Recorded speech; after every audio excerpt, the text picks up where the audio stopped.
એલચી નાખી તે આપણે કાઢી લઈશું। હવે પોટેટો મેસરથી આપણે એને મેશ કરી લઈશું। હવે આપણે દાળનો વઘાર કરીશું।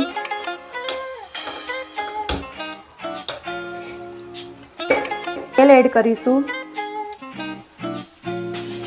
1 ચમચી બટર એડ કરીશું।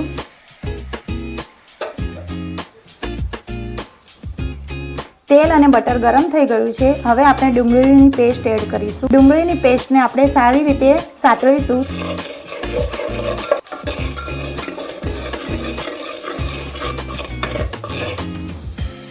ડુંગળીની પેસ્ટ આછી ગુલાબી થઈ ગઈ છે, એમાંથી તેલ પણ છૂટું પડી ગયું છે। હવે આપણે એમાં ટામેટાની પ્યુરી એડ કરીશું। ઢાંકીને 2-3 મિનિટ થવા દઈશું।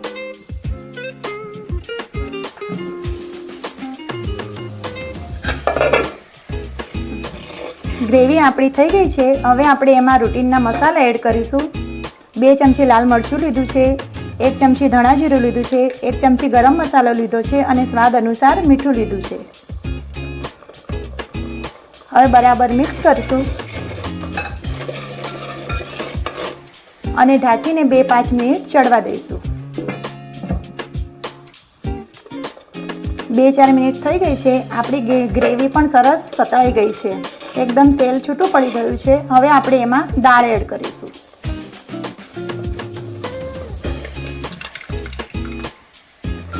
આરોહી બેટા જગ આપતો પાણીનો। Thank you. સાથે થોડું પાણી એડ કરીશું। નાની વાટકી જેટલું પાણી લીધું છે મેં, એ પણ આપણે દાળમાં એડ કરીશું। હવે આપણે દાળને ઢાંકીને 20 થી 30 મિનિટ ઉકળવા દઈશું। દાળ જેટલી ઉકળશે એટલો ટેસ્ટ। 20 થી 30 મિનિટ થઈ ગઈ છે। આપણી દાળ ઉકળીને તૈયાર છે। હવે આપણે એમાં કસૂરી મેથી એડ કરીશું। ત્યારબાદ આપણે ફ્રેશ ક્રીમ એડ કરીશું। જો તમે ડુંગળી અને લસણ ના ખાતા હોય તો તમે એને સ્કીપ પણ કરી શકો છો અને ટામેટાની પ્યુરીથી દાળ બનાવી શકો છો। આપણી દાળ સર્વ કરવા માટે તૈયાર છે। હવે આપણે ગેસ ઓફ કરી દઈશું। દાળને ધાબા સ્ટાઇલ બનાવવા માટે હવે આપણે એમાં સ્મોકી ફ્લેવર આપીશું।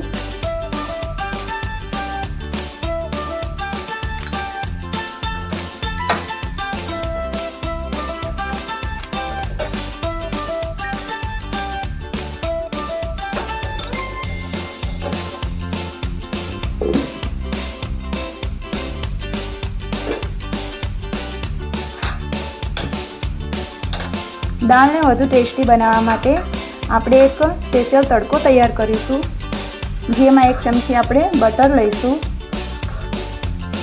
બટર મેલ્ટ થાય એટલે આપણે ગેસ બંધ કરી દઈશું।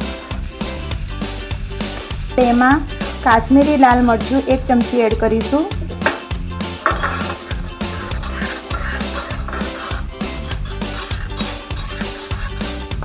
આ વઘારથી આપણી દાળનો કલર અને ટેસ્ટ બંને સારા આવે છે અને આપણે દાળમાં એડ કરીશું।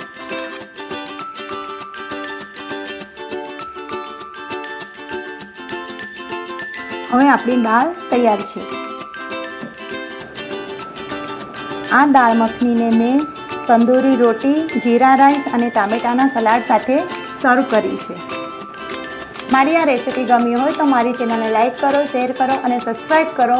ફરીથી મળીશું આવી અવનવી રેસીપી સાથે અને એક નવા જ વિડીયોમાં। Bye bye.